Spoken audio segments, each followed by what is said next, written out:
입니다. 태극기 애국 시민 여러분, 대한애국당 당원 동지 여러분, 반갑습니다.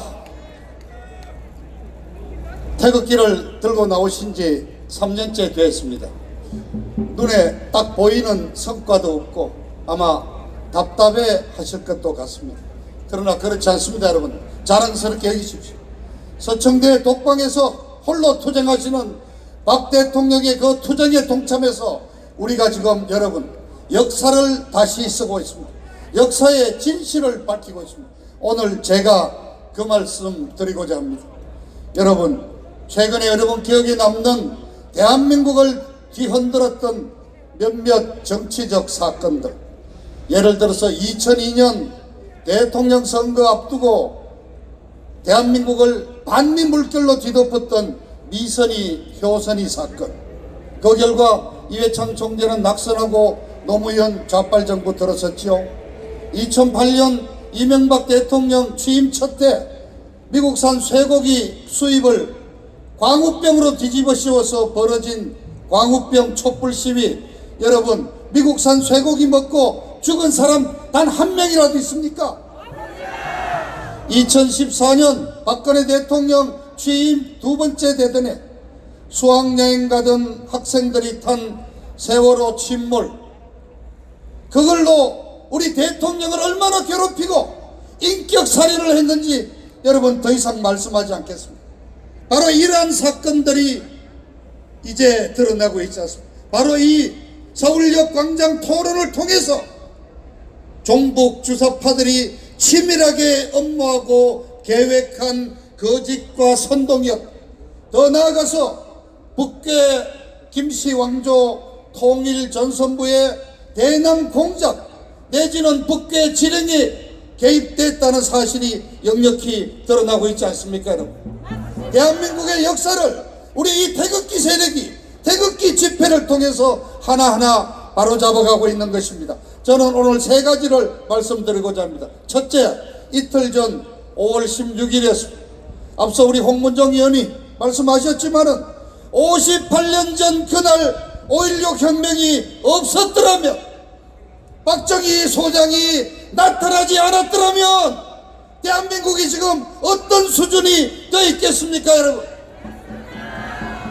혁명 당시 대한민국 국민소득이 1인당 87달러였습니다. 버마보다도 못 사는 나라였습니다. 우리 형님들은 밥만 먹여주면 공장에 취직을 갖고 우리 누님들은 밥만 먹여주면 식모살이 떠났습니다. 자, 지금 대한민국이 만들어졌습니다. 그런데 여러분, 5.16은 군사 쿠데타에 의한 정변이라는 그 형식 하나만을 갖고 5.16 쿠데타로 정의돼서 지난 58년 동안 변변한 기념식 하나 없었습니다.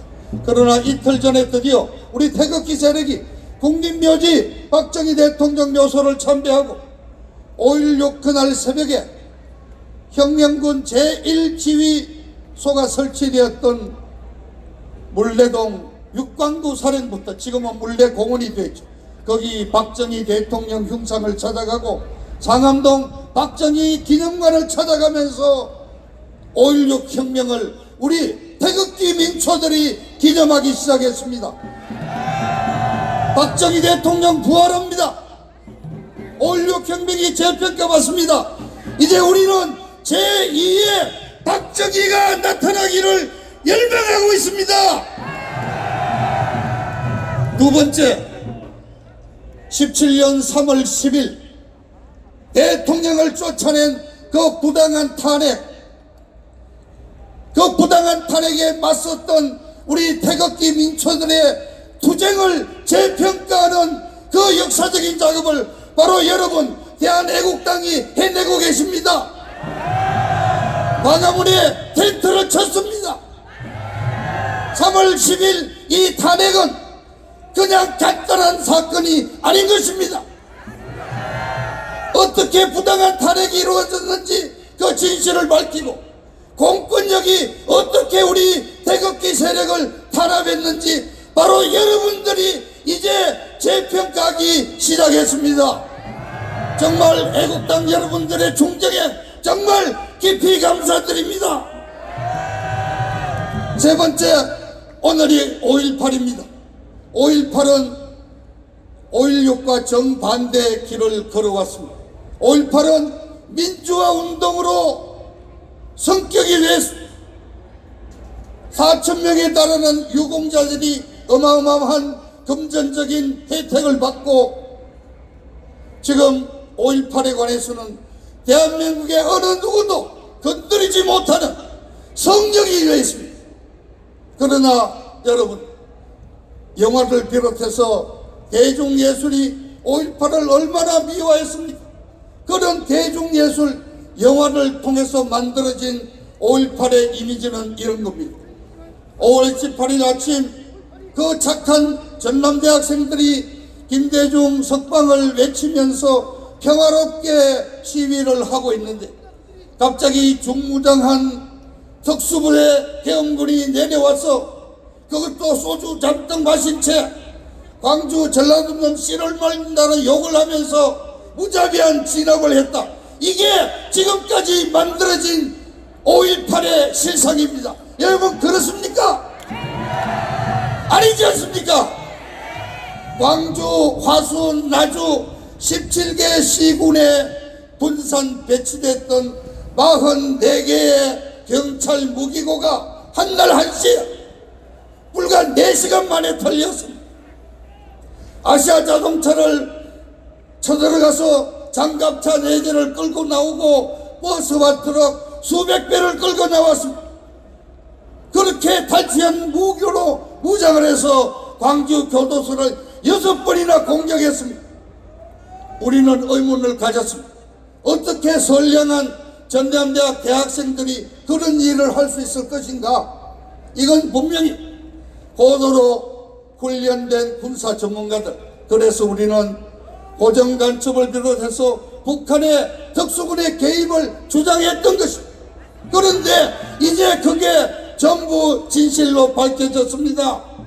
황장엽 선생의 증언, 3만여 명에 걸친 탈북자들의 증언, 북한군 개입을 부인할 자료가 오히려 없는 것입니다. 심지어 지금 북한 초등학교 교과서에는 5.18 민중봉기는 김일성 주체 사상에 따라 일어난 세계에서도 가장 성공적인 민중 무력 투쟁이라고 내려놓고 있습니다. 5.18 우리가 살려야 합니다. 오늘 처음으로 5.18에서 희생된 호국 영령 27분에 대한 추모식이 벌어집니다.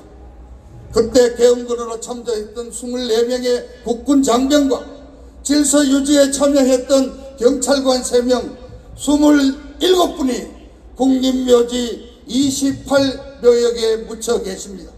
38년 동안 39년 동안 잊혀진 그분들에 대한 추모식이 바로 우리 태극기 어른들에 의해서 오늘 오후 2시 추모식이 열립니다. 이제 5.18 역사 다시 써야 합니다.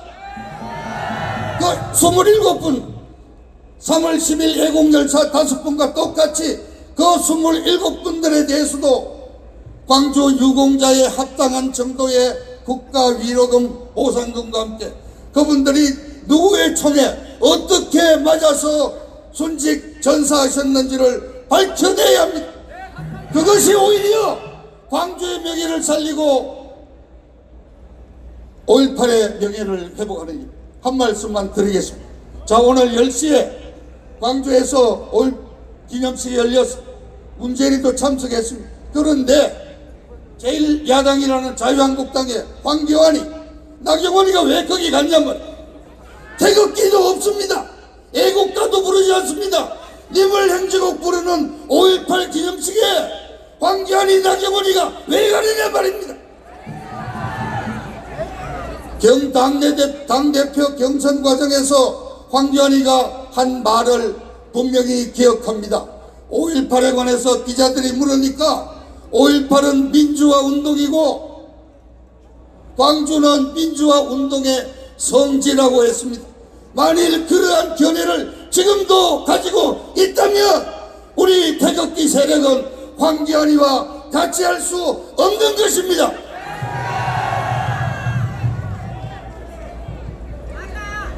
저자들이 광주에 오지 마라 그랬습니다.